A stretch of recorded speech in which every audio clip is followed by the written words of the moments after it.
তো হ্যালো বন্ধুরা, আজকে তোমাদের কাছে একটা নতুন ভিডিও নিয়ে এসেছি এসএসসি কিউএনও ভিডিও হাসি মজাকের মাধ্যমে। তো সেটা হচ্ছে শুরু করতে চলেছে। প্রথমেই এখানে একটা ছেলে কমেন্ট করছে পুরুলিয়া থেকে, বলছে পুরুলিয়া থেকে বলছি ওবিসি 68 নাম্বার আছে, বলছে দাদা চাকরি পাবো কি? দেখো ভ্যাকেন্সি তোমাদের আছে জেনারেল ডিস্ট্রিক্টে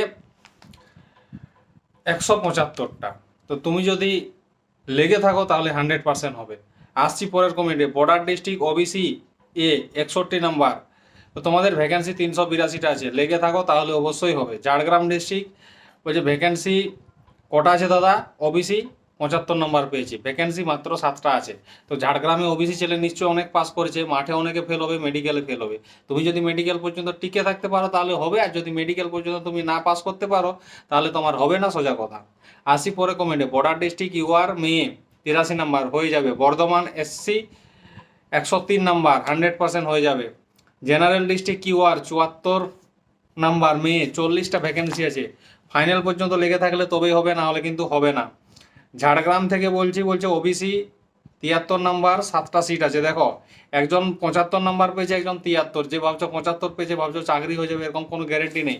এখনো মাঠ আর মেডিকেল পাস করতে হবে। একটা কথা মাথায় রাখবে যে প্রথমে হয় পরীক্ষা, পরীক্ষার পরে মাঠ আর মেডিকেল তো পাস করতেই হবে, না হলে পরীক্ষার নাম্বারটার কোনো দাম নেই।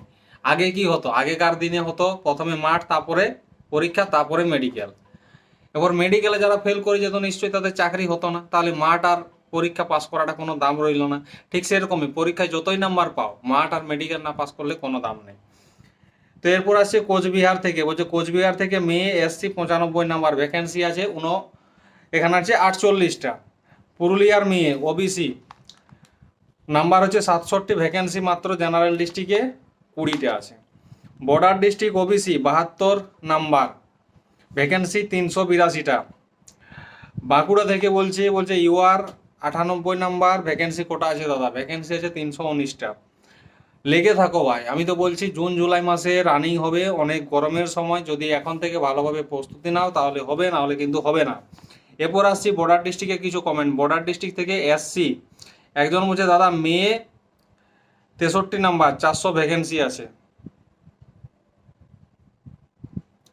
এখানে মেয়েদের ভ্যাকেন্সিটা কম আছে, ঠিক আছে, মেয়েদের ভ্যাকেন্সি 400 নয় 48 আছে, ঠিক আছে।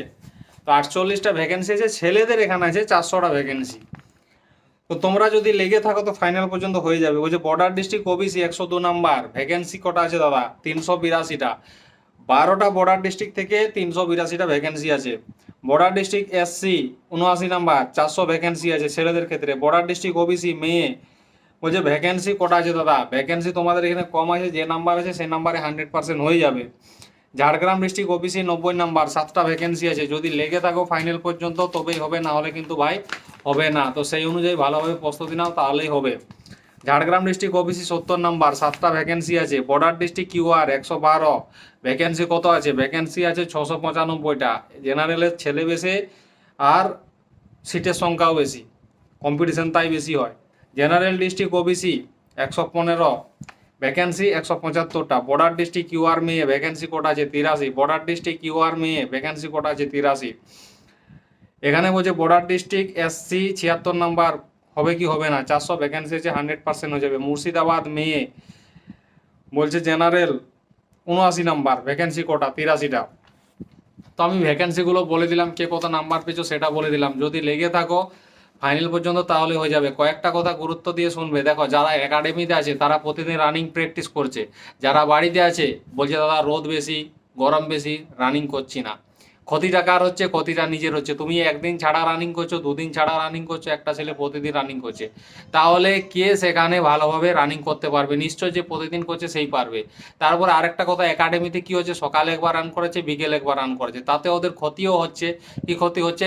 ওজন কমে যাচ্ছে, চেস্ট অনেকের কমে যাচ্ছে। বেশি রানিং করলে চেস্ট কমে যায়, স্বাভাবিক জিনিস, রোগা হওয়া মানে চেস্ট কমে যাবে। তুমি বাড়িতে প্রতিদিন একটা টাইম রানিং করো, সকালে হয়তো বিকেলে, যে কোনো একটা টাইম। কেউ বলে কোন সময় ভালো, আমি বলো যে কোনো একটা সময় করাই ভালো, ঠিক আছে। দুটো সময় করা ঠিক না, তুমি সকালে করলেও যা, বিকেলে করলেও তা।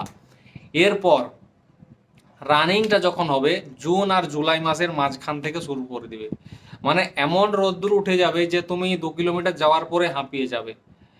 কেউ যদি বলে দাদা আমি ঘরে 5 কিলোমিটার 23 মিনিটে করছি, সেখানে 5 কিলোমিটার তার 26 মিনিট লাগবে। এটা আমি গ্যারেন্টি দিয়ে বলছি, কারণ সেখানে রোদ হয়ে যাবে, 100 জনের মাঝে রানিং করতে হবে, কষ্টটা বেশি হবে। তাই ভালো করে প্রস্তুতি নাও, তবেই হবে।